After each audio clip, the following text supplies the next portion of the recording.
pada 10 Maret 1965. Gedung McDonald di Singapura diledakkan oleh bom. Ledakan ini menewaskan 3 dan melukai kurang lebih 30 orang. Trauma serta kebingungan tersebar di seluruh Singapura. Dalang di balik ledakan ini adalah 2 marinir Indonesia. Namun, aksi ini bukan semata-mata menargetkan Singapura, melainkan seluruh Malaysia, baik di Semenanjung hingga utara Kalimantan. Pesan Indonesia adalah satu, bahwa serangan-serangan serupa tidak akan berhenti sampai tujuan Indonesia tercapai, yakni kehancuran Federasi Malaysia. Belum genap 1 dekade Malaysia merdeka dan menyatukan Singapura, Sabah, dan Sarawak, diyakini harus melawan agresi Indonesia, negara yang sebelumnya dianggap sebagai saudaranya sendiri. Tentu, banyak faktor yang berkontribusi pada pertikaian Indonesia dan Malaysia. Video ini adalah bagian pertama dari 2 seri yang hendak menjelaskan mengapa kedua bangsa serumpun ini dapat terjerumus dalam peperangan.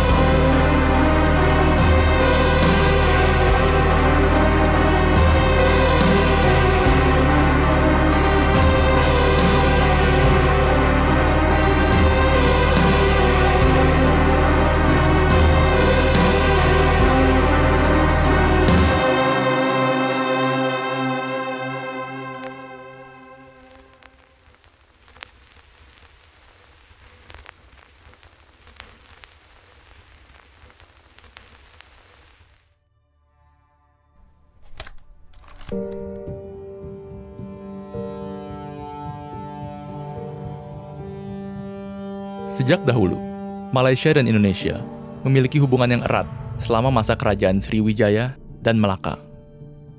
Tidak seperti di Eropa, kerajaan-kerajaan kuno tersebut tidak memiliki batas wilayah. Kekuasaan seorang raja diukur dari banyaknya pengikut, bukan luas wilayahnya. Akibatnya, terdapat interaksi yang kuat melalui pernikahan, perdagangan, dan imigrasi antara Semenanjung Malaya dan Sumatera. Lalu, penjajahan pun datang, dan dengannya, konsep akan perbatasan.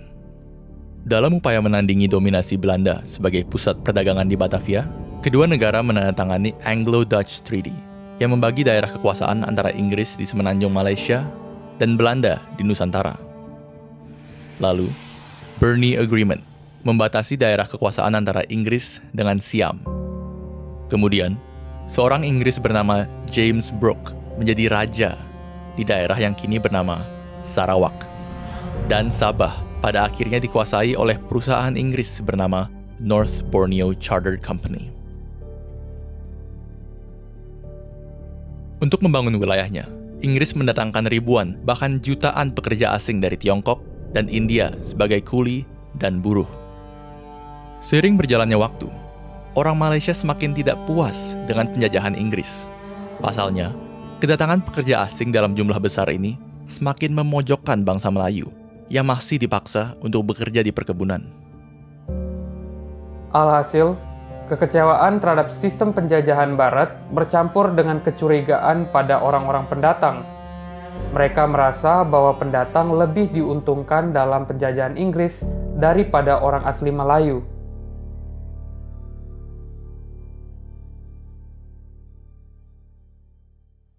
Solidaritas antara orang Malaysia serta Indonesia pun semakin erat dengan bertumbuhnya ideologi serta aliran pemikiran anti-penjajahan. Di Universitas Al-Azhar di Kairo serta Sultan Idris Training College di Malaysia, mahasiswa asal Indonesia dan Malaysia kerap menjalin organisasi bersama. Beberapa bahkan mengagumi Soekarno dan berpartisipasi dalam revolusi Indonesia tahun 1945. Dari interaksi di universitas-universitas ini, ada pertukaran ide-ide yang menghendaki persatuan. Ada yang menghendaki persatuan atas dasar agama Islam, dan ada juga yang menggunakan sosialisme dan nasionalisme. Tokoh Malaysia seperti Ibrahim Yaakob, pendiri dari Kesatuan Muda Melayu, menginginkan tidak hanya kemerdekaan dari Inggris, namun juga menghendaki persatuan dengan Indonesia atas dasar nasionalisme serta kejayaan kerajaan kuno seperti Sriwijaya. Pada tanggal 12 Agustus 1945, Kekaisaran Jepang yang kala itu menjajah Indonesia dan Malaysia bahkan mempertemukan Ibrahim Yaakob dengan Soekarno. Dalam pertemuan singkat itu, mereka menyetujui bahwa sesuai dengan rapat BPUPKI, kemerdekaan yang diberikan oleh Jepang akan mencakup wilayah Indonesia beserta Malaya dan Borneo Utara. Tetapi, impian ini kandas. Jepang menyerah pada sekutu. Seketika, terjadi vakum kekuasaan dan kekacauan di Nusantara. Await the announcement from the president that the Japs have surrendered unconditionally. Specifies the unconditional surrender of Japan.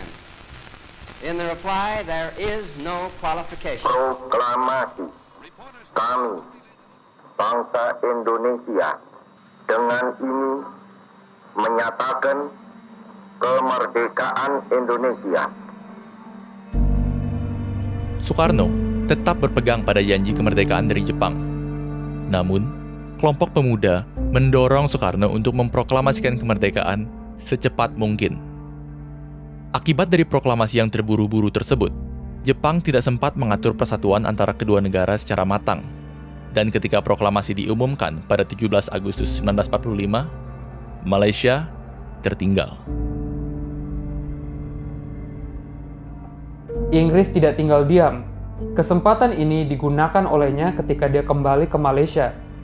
Sementara Indonesia sedang sibuk melawan Belanda, Inggris memberikan tawaran kemerdekaan terhadap Malaysia. Dan inilah yang membuat hubungan Indonesia dengan Malaysia semakin memburuk.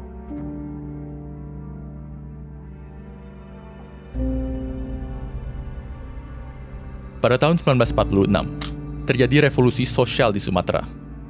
Kaum nasionalis serta komunis Indonesia menyerbu berbagai kesultanan di Sumatera Timur. Keluarga serta pendukung Kesultanan Langkat, Serdang, Asahan, dan Indragiri ditangkap bahkan dibunuh sebagai upaya untuk memberangus sisa-sisa feodalisme di Indonesia. Bagi Malaysia yang menganggap kesultanan tersebut sebagai sesama kaum Melayu, nasib serupa dapat menimpa mereka apabila bersatu dengan Indonesia. Malaysia yang anti-komunis percaya bahwa bersatu dengan Indonesia sama saja dengan menghancurkan budaya Melayu di Malaysia. Berbeda dengan Indonesia, Inggris memberikan tawaran yang lebih menarik, yakni Inggris tidak akan menghapus Kesultanan Melayu di Malaysia. Home rule for Malaya is discussed in London between Federation leaders and the British government. Setelah berdebat panjang antara Inggris dan United Malay National Organization atau UMNO, kemerdekaan Malaysia disetujui pada tanggal 31 Agustus 1957 sebagai negara federal. For the celebrations marking the independence of the Federation of Malaya, which will spotlight Malaya as the world's newest independent country. Sir Donald Macgillivray, last of the British High Commissioners, arrives at King's House to sign the new agreement. He is accompanied by His Highness Tuanku Abdul Rahman, the newly elected first paramount ruler. Ini tidak cukup bagi Tunku Abdul Rahman, Perdana Menteri Malaysia pertama. Pasalnya, ia ingin memastikan bahwa etnis Tionghoa dan India semakin menjadi minoritas di dalam Malaysia. Untuk mencapai hal tersebut, Tunku Abdul Rahman berupaya untuk menyatukan Singapura, Sarawak, dan Sabah. Dan dia harus berhati-hati. Pertama, dia harus tidak memprovokasi Indonesia karena masih banyak di antara populasi di Malaysia yang pro-Indonesia. Kedua, dia harus meyakinkan masyarakat Sabah dan Sarawak bahwa pada dasarnya mereka juga Melayu. Pada 30 Juli hingga 5 Agustus 1963, pemimpin Indonesia, Malaysia, serta Filipina bertemu di Manila. Mereka bertiga setuju untuk menunda penggabungan Sarawak dan Sabah dengan Malaysia. Perserikatan Bangsa-Bangsa dipimpin oleh U Thant akan melakukan riset dan menentukan apakah masyarakat Sabah dan Sarawak ingin bersatu dengan Malaysia atau tidak.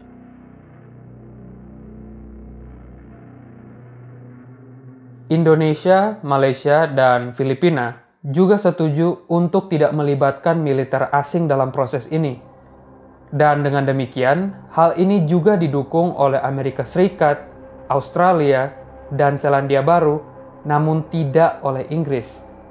Inggris percaya bahwa hal ini hanyalah tipu daya Presiden Soekarno yang hendak menghalangi kepentingan Inggris di Asia Tenggara.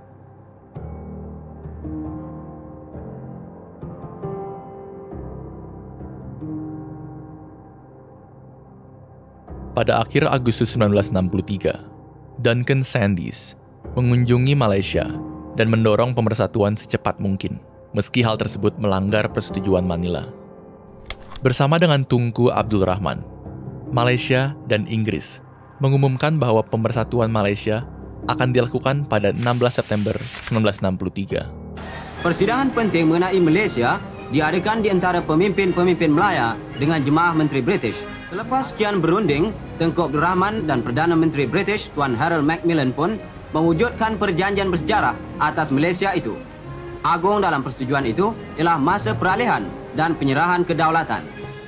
Amarah Soekarno pun meluap. Pengumuman yang disampaikan secara tiba-tiba, tanpa persetujuan dengannya, dijadikannya sebagai bukti bahwa Malaysia tidak lebih dari boneka penjajahan yang lebih patuh pada dorongan Inggris.